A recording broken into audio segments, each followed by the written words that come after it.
You're watching a segment of The Splash, Greater West Bloomfield's news magazine show. I'm joined this week by local artist Nanci Einstein. Nanci, thank you so much for joining us today. My pleasure. Really appreciate having you out. So you are an artist in the area. You do a lot of local artwork. Yeah, my work is displayed not only locally, but it's displayed nationwide. So I create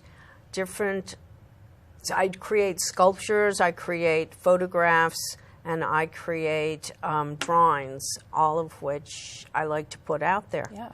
So you said you've been doing this for as long as you can remember, since you were a little girl. You said your earliest memories were playing with tiles. Like, you know, one of my earliest, fondest memories is taking a box of sample tiles and laying them out all over the floor and moving them and changing them and seeing how they related color-wise. I probably wasn't cognizant of that's exactly what I was doing, but in looking back and in hindsight, which is generally always better, that's in fact what I was doing. And then throughout school, in high school, I was really involved in making clay and painting and art, and I was impassioned by it so much that, in fact, I ended up going to art school, where I graduated with ceramics and painting as my major. Yeah, that's awesome. And so now you're into mixed media, you do sculptures, and what's really interesting is you make most of your sculptures out of repurposed materials. Right. I utilize them within the context of the pieces themselves. They're painted and repositioned pieces of wood. And then I add and subtract different elements, and a lot of the times, most of the time, what happens is I'm utilizing things that people have dropped off to me, and I've ripped apart and used computer pieces and pieces of foam or beads or anything that somebody regards as junk.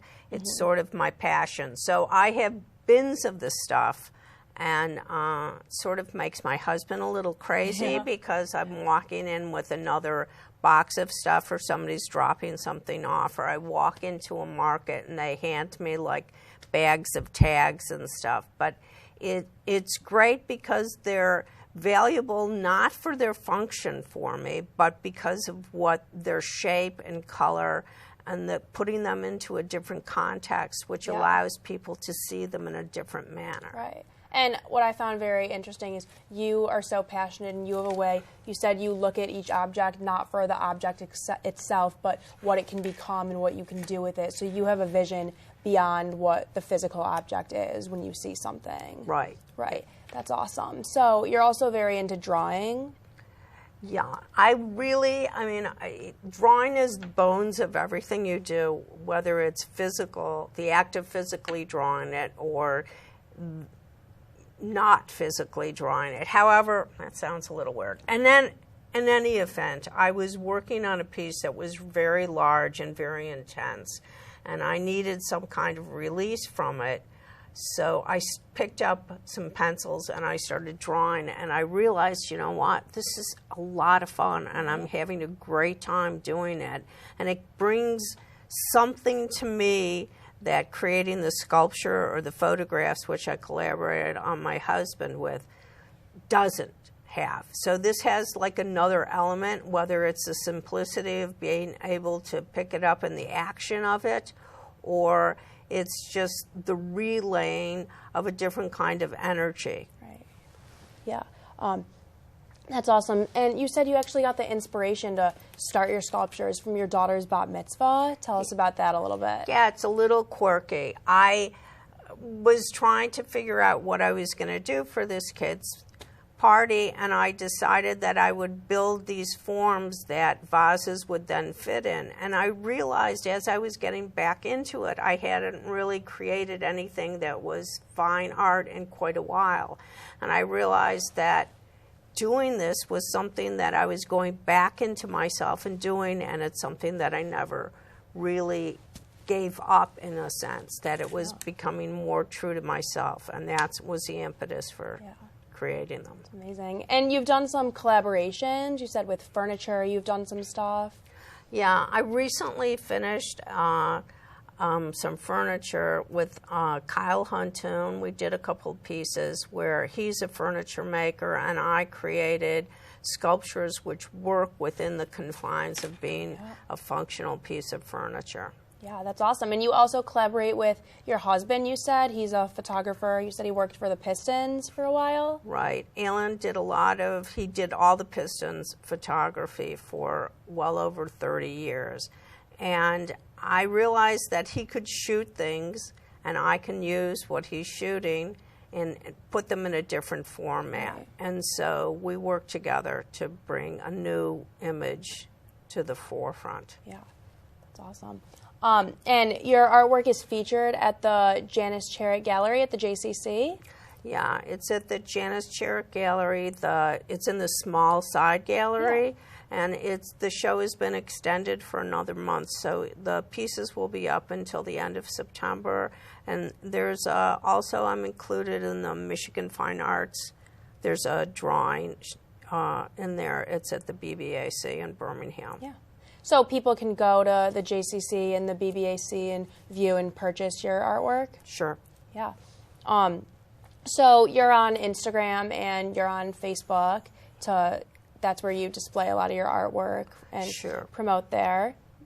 Yeah. Yeah. Are you active? I'm active on those as far as my work is concerned, and also I have a website that's NanciEinstein.com. that you can go and view the work, and there's a means to contact me through the website. Mm-hmm. Yeah. And so you work out of your house, your studio is in your home, right? Yes. And you said that's something that's really important to you is having it right there because it's a huge part of your daily life, right? Just having your studio there? Right. Making art is what I do. It's how I make my living, and it is what I do. So every day I make a mark, at least. So to be able to have it within the confines of my home is a bit of a luxury because that means I can go down, and whether it's the middle of the night or it's any point in time during the day, it's just steps away. Yeah, so are there ever just random times in the middle of the night where you'll feel inspired and you'll just go to your studio and create something? Yep. Yeah. There have been times when I realized that something wasn't working visually and functionally in the right way, so I've gotten up and gone down and altered things in the middle of the night. Maybe at some point, because your brain is more relaxed when you're in a state of sleep and you're not actually in the active moment, you can figure out things and how things should be done engineered-wise or visually. So it's easy when something's so convenient just to go and correct it or alter it. Yeah, that's great that you're able to do that. You're very passionate about your artwork, clearly, and it's just you love doing it is just what I'm getting from you. Yeah, it is what I do, and I'm fortunate to be able to do what I love. Yes. All right, well, thank you so much for being with us today, joining us. It's been great to have you. My pleasure. Yes. Once again, we've been joined by Nanci Einstein, local artist. That's great that you're able to do that. You're very passionate about your artwork, clearly, and it's just you love doing it is just what I'm getting from you. Yeah, it is what I do, and I'm fortunate to be able to do what I love. Yes. All right, well, thank you so much for being with us today, joining us. It's been great to have you. My pleasure. Yes. Once again, we've been joined by Nanci Einstein, local artist. Thanks for watching a segment of The Splash. To catch the entire show or other segments, watch us on Comcast Channel 15 or AT&T Channel 99. Or look us up online at thesplash.tv and listen to us on WBLD 89.3, the all-new Lakes FM.